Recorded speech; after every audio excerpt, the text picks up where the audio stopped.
Olá pessoal, vamos continuar com a nossa aula. Vamos abordar sobre os outros tipos de dados. Na aula passada nós vimos o tipo de dado string e também vimos como criar uma variável, então tipo de dados int. Mas nós não vimos completamente como funciona isso.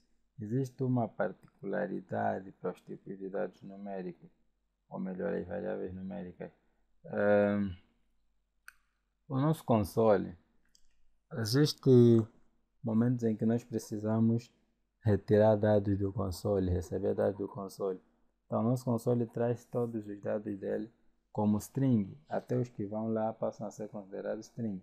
Então, existem ocasiões em que nós devemos converter o valor que vem do console para o tipo de dado em que ele vai recair.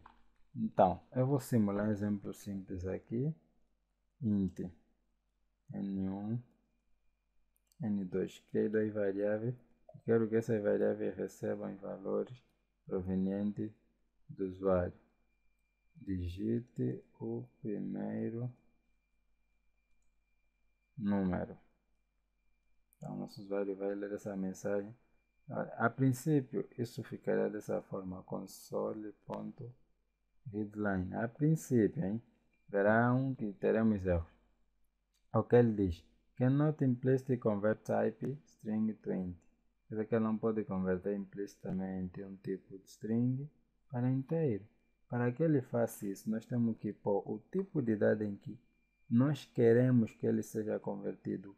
Ponto, parse, abre parênteses, é um método e fecha. Mas, desculpe, fecha antes do ponto e vírgula. Prestem atenção. Nós temos o método parse, a sua chave abre, seu parênteses abriu aqui, fechou aqui, o console.readline fica dentro dele. Isso é a regra de sintaxe. Traduzindo isso ficaria dessa forma: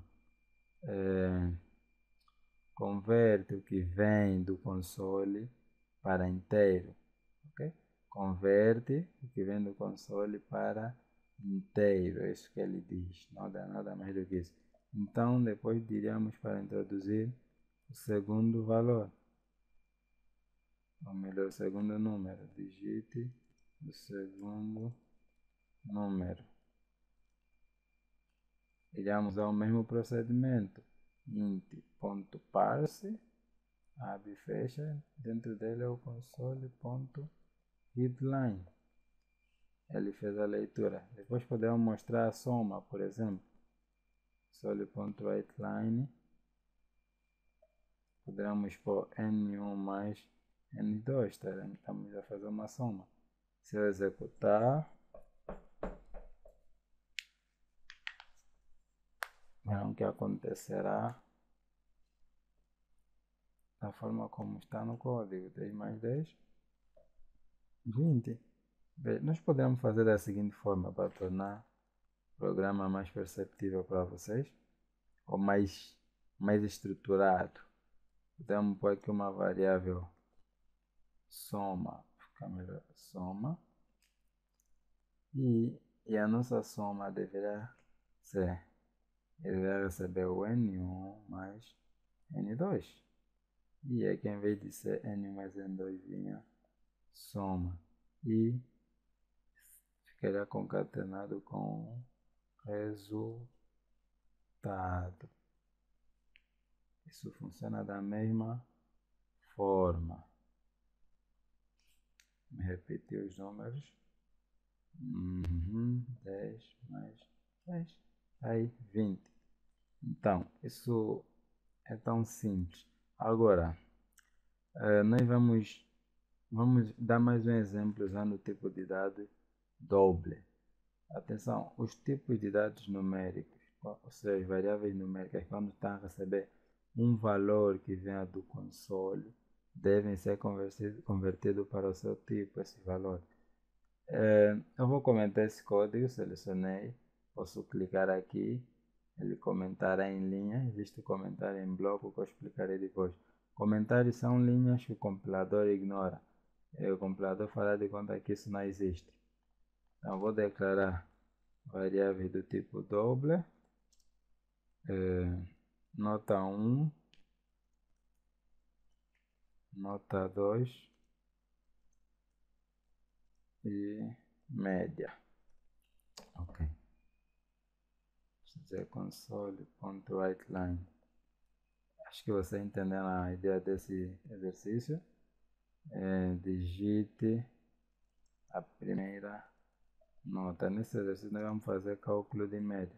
Agora, aqui nós temos um tipo de dados doble, já não inteiro. Então isso ficaria da seguinte forma: doble.parse console.readline.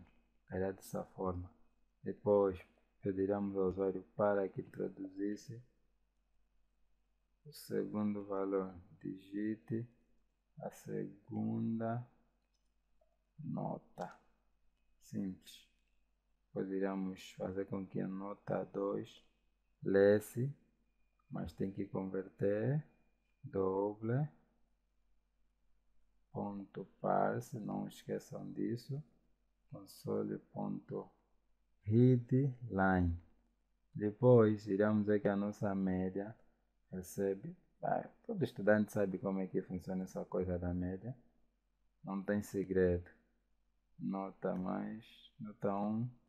mais nota 2 dividido por 2. Fica assim. Mas, presta atenção. Já temos uma falha aqui. O que ele diz? Unsigned variable. Essa variável não recebe nenhum valor. Aqui é a variável 1 primeiro. Ok. Então, aqui ele funciona, mas dará um resultado incorreto, porque o sinal de divisão tem uma propriedade que o mais. O que acontece aqui? Em vez dele somar primeiro as notas, primeiro vai dividir essa por essa, só depois é que vai somar. Então isso estará erradíssimo. Para que nós fazemos com que ele some primeiro, temos que usar os parênteses sobre a expressão que queremos que seja feita primeiro. Então parênteses muda a ordem de prioridade. Depois podemos mostrar o resultado, ou melhor, a média. A média vai ser igual a mais média. Vamos executar para ver isso.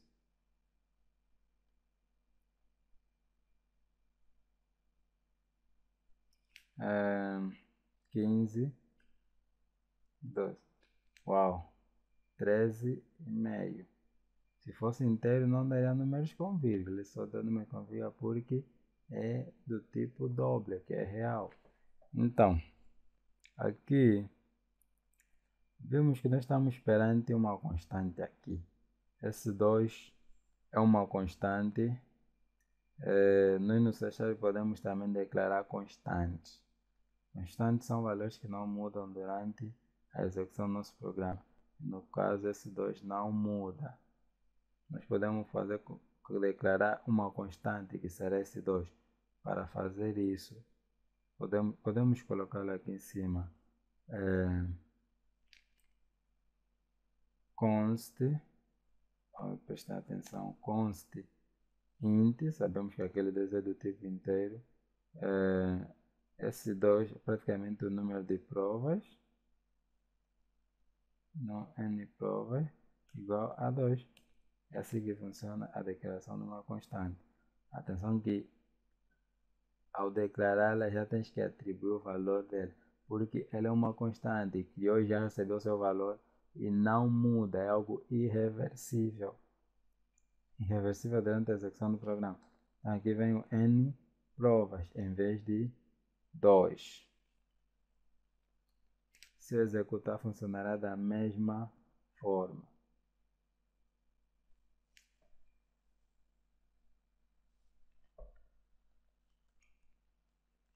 Aí, 12,5. Ok.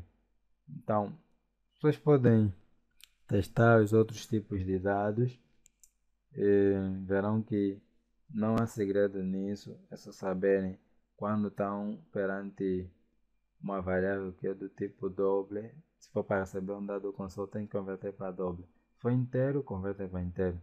Se for o short, convertem para o short. Se for decimal, convertem para decimal.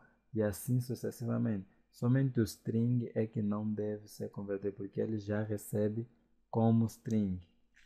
Então, vou terminar essa aula. Daremos continuidade na próxima aula. Tchau, obrigado.